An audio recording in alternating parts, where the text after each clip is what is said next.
Every result has a price. Every goal requires a choice. Comfort keeps you where you are. Discipline takes you where you want to go. Welcome to Discipline Over Comfort with Bob Terrio. Real-world conversations on leadership, business, marketing, and execution. Hello, everyone, and welcome to another episode of the Discipline Over Comfort podcast. I'm Bob Terrio, and today I'm joined by Adam Bauman, an entrepreneur, small business owner, former U.S. Navy Special Warfare combatant, craft crewman, former U.S. Border Patrol BORTAC operator, and a candidate for the United States Congress representing the Texas 16th Congressional District. Adam, thanks for being here. It's great to have you on the show. The list keeps going on and on from your career. I'm super excited to have you on. So thank you. I appreciate it. I appreciate you having me today. Thank you, Bob. Yeah. So, I like I said, I want to kind of get into this. And one of the things you and I, we've known each other for a long time. It's over 20 years now. So I'm just super excited for you. I'm very happy. I'm proud of all the work you've done. Thank you. And we've had lots of conversations about different things, but one of the things is they hear people say, I'm running for office. I want to be a politician. I want to get into politics. So what happened in your life that made you decide, I'm the person to step up? I'm the guy. Bob, that's a really in-depth question of why, right? So the why really is I'm tired of seeing the typical politician going up there being divisive, having their own political agenda, their own rhetoric. I think as far as El Paso goes, in our district here, we can be represented better. I think that there's a lot of things that aren't being done, but by our current congressional representative, and I think I can do a lot better job. A couple of things that I see that again is the divisiveness, the lack of respect, honestly, from one side to the other, and that goes across both parties, right? So the lack of respect is from one side to the other, and the divisiveness really has really bothered me for a long time. So I want to be that person to get in there and truly show how a district is represented. That's great, and I just want everybody to know this is not like a lifelong goal of yours, right? This is like, no. I want to be a politician. Absolutely not. Yeah. No, I never, actually, when we say politician, I don't strive to be a politician, because a politician is in office for numerous years. A representative for a district is intended to go up there and represent their district for a couple terms, 2 or 3 terms, and then let somebody else fresh ideas to get in there. Yeah, for sure. Was there anything that was like a defining moment for you that said, you know what, this is it, I'm doing it? What was the impetus for that made you decide? Just constantly seeing what we have represented El Paso currently, and my ability to do a better job. Yeah, leadership isn't tested when everything is going well. It's tested when it gets uncomfortable. So what do you believe separates real leaders from people who simply just hold titles? There's a couple things with leadership. True leaders inspire people. Right? They inspire people by their actions and their values and how they do things. True leadership allows people to be motivated and to want to do a better job in various aspects. So your biggest leadership lesson from your military service? Biggest leadership lesson from my military service: never give up. Going through SWCC, it's a tough school, and you can't quit. We had a lot of candidates in our class, and you can't quit. Got to keep going, and even though days aren't great, they suck, but you keep going and got to keep motivated. A lot of people, they don't make it. A lot of people don't make it. Yeah. You come out with a lot of close friends, and the people that do make it, you have a great career with. What did you do while you were in the military? We hear BORTAC. I don't know if people know what the acronym stands for. Yeah. So Special Warfare Combatant Crewman, right? We drive high-speed boats. A lot of times we insert and extract Navy SEAL teams or other special operational forces. We also have our own independent missions. The unit that I was with, it was Special Boat Team 22 down in Stennis Space Center, Mississippi, and did a lot of work down in Central and South America. And I don't know if people know this about you, but you're fluent in Spanish. I am pretty close to being fluent, right? Yeah, you are. Yeah. Tell people how that worked. You had the immersion training. Yeah. So we need a linguist for our 10-man detachment, and they sent me to Costa Rica to live with the family and go to school, and then the ability to go to Quito, Ecuador, and again live with the family and go to school merely to learn Spanish. Yeah, it's a great time. And how did you end up in El Paso? Well, got out of the Navy and then ended up in the Border Patrol, and the Border Patrol brought me here. And you've been here how long now? Almost 27 years. Yeah. I'm definitely El Pasoan. Definitely El Pasoan at heart, and yeah, family. Kids grew up here, graduated school here. Yeah, that's great. Let's talk a little bit about decision making. So, I have a newsletter. It's called the Decision Over Comfort a weekly briefing. It's basically a newsletter that helps people with leadership, marketing, being uncomfortable. So looking back over your life, what's one decision that completely changed the trajectory of your life? You were going this way, and now you were going this way because of that decision you made. I'd have to revert back to join the military, and that was a big step to do. None of my family had ever been in the military before. I was the first one to join, and actually, I didn't tell my mom that I had joined. I just upped and I was like, I need to. I feel like I need to join the military. Something that I thought about, and I went and did it. And my mom found out about a month before I actually shipped off How'd to she boot take camp. it? Better than I thought. I mean, she was actually really proud. I should have told her from the get go, but yeah, Yeah. We built I wasn't things up sure in how our she would head, right? react. Like it's going to be worse than Right? it actually was. Yeah. Yeah. Right. No, that's good. That's good. If you had to make that decision again, would you do it? Join the military? Absolutely. I'm a big pro military person.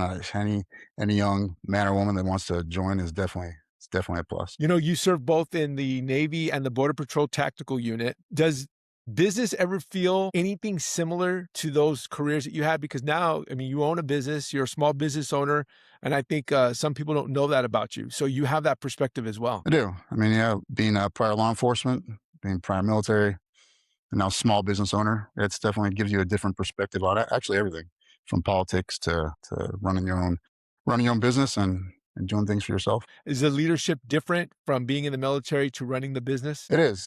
You know what? I mean, actually, when it comes down to leadership, it goes down to not doing everything yourself, right? You can't do everything yourself because then you're gonna fail. Same thing within the military and border patrol. You got to delegate responsibilities and trust that the people you have are going to be able to do the job right. Yeah. How has being a business owner changed the way you look at government now, besides taxes? Yeah. Oh, I know. So, I mean, I think it's like Washington or up in Washington. They look at everything as like everybody's like a huge company, right? So they create these like regulations and things like that really affect the small business owners. Yeah.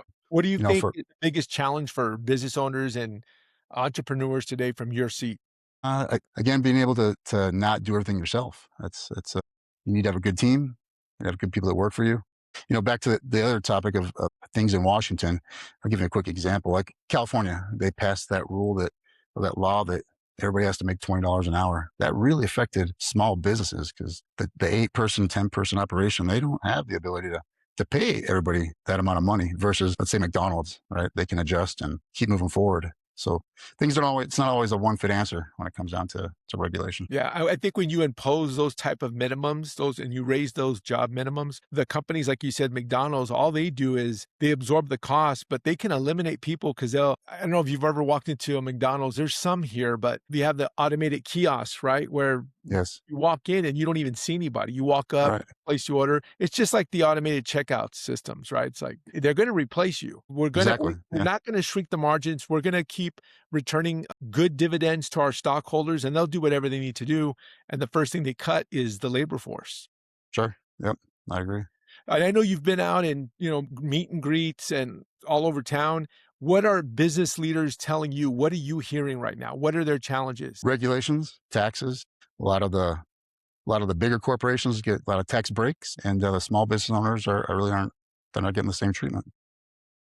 Yeah. Take a food truck, a food truck owner, they're not getting tax breaks like the big corporations they're getting those levied tax incentives, right? Absolutely. And like the people that are not non-business people, what concerns are you hearing? Are they talking about crime, or are they talking about property taxes? What are you hearing Well, right now? property tax is always a big one. Yeah. Right? And although the congressional representative doesn't have purview to lower property taxes, we all know that, right? Yeah. But there's certain things that can be done to advocate for and budgets within a city, county, independent school districts, MC hospital. So property tax is a big concern for a lot of people that I talk to, but also the DUIs. People are really tired of the amount of DUIs we have, the fatalities here in El Paso. So that's a hot topic as well. Yeah, I heard you talking a little bit about that the other day on a podcast. And so what are your thoughts on that? Like what can actually be done? Because it does seem like every week somebody dies in El Paso from a DWI. Maybe even, I don't know what the numbers are, but it does seem like it's always in the It news. does seem like that. Yeah. Yeah. You always read about it on Fifth AM or on the news almost weekly. Mm-hmm. And like I said in the other podcast, I don't think it's a one solution answer. I think it's multiple avenues that have to be taken down or go down to assist with this issue. Sober Streets Movement's a great organization, doing a lot of great things, trying to get better laws passed. I know one thing that I know that keeps being brought up is these individuals getting let off very easily by our judges. So I think maybe harsher punishments that actually stick is definitely something, a deterrent at least. Yeah. A lot of it too is societal, right? Like I think, Mm-hmm. I mean, kids have always, I look, I'm an 80s kid and I can remember, there's always been alcohol and some drug usage at parties and things, but I think that there's just too much time on kids' hands right now. And I think everybody is on the phone. They're not very motivated. I don't know if you heard about that Newport Beach. There was like these flash mobs and, you would hear flash mob and people would say, kids get together and just start dancing in public. Well, now the flash mobs aren't even dancing. They're just getting together and beating each other up and causing chaos. And over the 4th of July weekend, there was this big chaos where they had to bring out, cops on horseback. And this is an affluent area. This is somewhere you would not think this would happen. But I think it's just too much time on kids' hands. I don't think kids are working enough. But that's a whole, like I said, it's a societal issue that we have on our hands right now. No, it is. And again, there's no deterrence from that behavior. People need to be held accountable for their actions. Absolutely. Yeah. Is there anything that you've heard since you've been out? I'll call it the campaign trail, or that surprised you? Anything that somebody has said to you where you're like, wow, I did not know that, or I didn't know that people felt this way? Yeah, I mean, they really want to see our representatives being out there with the public a lot more. And I've heard a lot of good things and thankful that I'm out there talking to people. They really want to see, I guess, more of our leaders' faces in the public, asking, being able to talk and interact with just the general public. I mean, because they do represent us and we should be able to listen to their concerns. So what do you think happens to these politicians? I'll say politicians. I know that, you don't like that term. Nope. But what happens if they get in office and they just, like you said, they're not out in the public facing arena, what Yeah, I think once somebody gets elected, they spend too much time. That's my opinion. They spend too much time in Washington or in any seat, and they get comfortable. They really become self-serving. I mean, because they stop listening to their constituents and they stop actually representing the district they've been elected to represent. So to my opinion, the longer time they spend in that seat, the more self-serving they do become. So I don't know if you know this, but I did sign a pledge. I am a big term limits advocate. Again, they need to pass some legislation in Washington that our elected officials don't need to be serving no more than 2 to 3 terms. Yeah. Does that have support right now? It has a lot of support. I don't know about it has enough support to pass, but because people don't want to lose their jobs up there. That goes back to the beginning. You got people that spend 20, 30 years in Washington. And it's ridiculous. Yeah. Running for Congress is one of the biggest commitments that someone can make, at least in my opinion. So what are you hoping to accomplish that you feel that can't be accomplished from outside the government? I want to be an actual voice of both sides. Here in El Paso, we have a lot of people believe one thing and one thing believe another, but I want to be able to represent both sides, and be an advocate for the things that concern both sides. I think unity and enough of the divisiveness, being able to listen to everyone's concerns and make a collective decision and on issues that are actually affecting El Paso. Yeah. I mean, there's so much divisiveness in the society alone. It's just crazy. It is. Going back to social media and algorithms and what, people consume their content, their news. Usually they get it from one source, and it does skew the way they think. And if you consume enough of it, I don't care if you're right, far left, you're going to see that same content, and it just becomes an echo chamber of information. Yeah. Yeah. Really. Social media really is a disservice. I mean, because if people watch only one thing, that's all they see. Yeah. When I see something, I don't believe anything. I'm kind of cynical. I'll go to 3 or 4 sources before I make my mind up. You can't just get it from one source. Right. Not today. I agree. Yeah. Yep.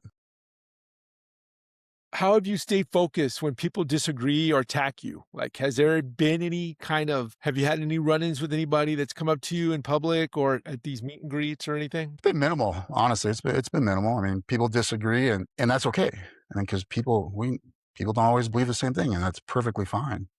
I do have a lot of people come up and say they don't support Trump, but they like me and they do support me. And that's really refreshing. And I like hearing that. It means you're doing something right? Absolutely. Yeah. I mean, leadership comes with criticism, but politics multiplies it. Yes. Oh, big time. Yeah. It's really, Politics these days is very inflammatory for some people. Yeah. Has the military experience helped you with that and stay focused and stay grounded and kind of block out the noise? It has. Yeah, because, different situations you go through in the military, it helps with that. I think just being grounded as an individual, just the discipline that you have, that you've created throughout your life, personally, it definitely keeps you grounded when things.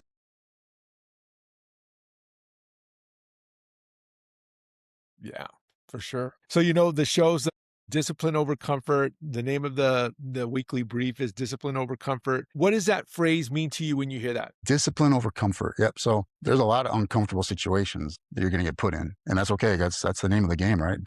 Getting yourself out there in those uncomfortable situations, but being disciplined when you're out there, it really affects how you perform and how you come across. Being able to speak your mind and speak your thoughts to the people that you're out there trying to represent. I think discipline goes a long way. What daily habit do you have that keeps you grounded? I think I know, but I don't know if the public knows.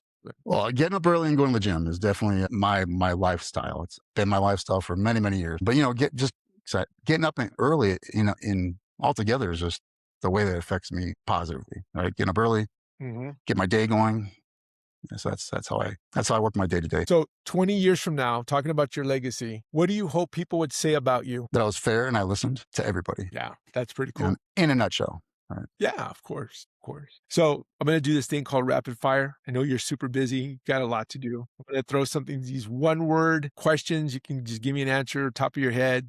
Super fun. Right. So coffee or tea? Coffee. Morning or night? Morning. What book influenced you the most? Extreme Ownership. Okay. Favorite leader in history? Oh, man, there's a lot. I know it's a 1-word answer. I'm going to say it's Arnold Schwarzenegger, honestly. Okay. And it's not for the reasons that you think. It's because he came from, in a nutshell, Arnold came from nothing. Yeah. Came from nothing, came to the U.S., made something of himself, has inspired so many millions of people, not through just fitness, but acting and then politics. That man's amazing. Yeah, and business. Yeah, and business. Yeah, that guy. He could have ran for president, but he wasn't born here. Not eligible. Yeah. No, that's great. What's your biggest strength? My biggest strength is listening and taking everybody's opinions into account and making a decision based on that. And your biggest weakness? Trying to do too much myself. Taking on too much? Yeah. Do you have a favorite quote? So I like to remember the definition of insanity, right? Doing the same thing over and over and expecting the same outcome. You got to get away from that. Yeah. Here's one kind of vulnerable, but what scares you? What scares me? It's definitely not failure. I'm not afraid to fail. I guess it would be doing, like, for instance, for Congress, getting elected and not doing what I'd say I'm going to do. Falling short on your promise. Falling short. Yeah. Yep. And you don't seem like a big promise guy. It's not like you're out here promising the world. It's like, right. Hey, this is what I think I can do. Right. Exactly. Yeah. And what I want. You have a nice one, not just one side of the aisle. Right. Exactly. So you said failure, that doesn't scare you. So what biggest lesson did you learn from failure when you did fail? To get back up. It's everybody fails. Everybody makes mistakes. Everybody fails. But you got to pick yourself back up, dust yourself off and continue on. Yeah. What does success mean to you? What does it look like? Success. I think being happy. Right. So at the end of the day, if you're not happy, and what's it for? Yeah. Discipline or motivation? Motivation. And I mean by motivating others. Okay. So what's one piece of advice you would give to, like, young leaders, people that are coming up, that want to lead, whether it's business, whether it's whatever? Well, don't ask somebody to do something that you're not willing to do yourself. What's your favorite place in El Paso? You have a favorite restaurant, a favorite? Rosa's Cantina, my favorite restaurant for sure. Okay. Do you have a hidden talent that we don't know about? A hidden talent? Not particularly, Bob. Okay. That you want to disclose, right? That I would disclose. Yeah, there you go. So if you could have dinner with anyone, living or dead, who would it be? Man, definitely Arnold Schwarzenegger. Yeah. Okay. Cool. Sure. What's one message you want every listener, viewer to remember after they finish this episode? What do you want them to remember about you? That I'm here for El Paso. I'm here to represent El Paso, to take El Paso's concerns to Washington, and my votes will always be based on how it affects El Paso and nothing else. Not party lines, not a political agenda. I'm going to get things done for El Paso. That's great. So what's on the agenda? What does the next few months look like for you? Can you just walk me through your campaign? And then let's talk about if anybody wants to donate to your campaign, how do they do it? Yeah. So, the next 4 months is going to be heavy getting out there in the community, still talking to people.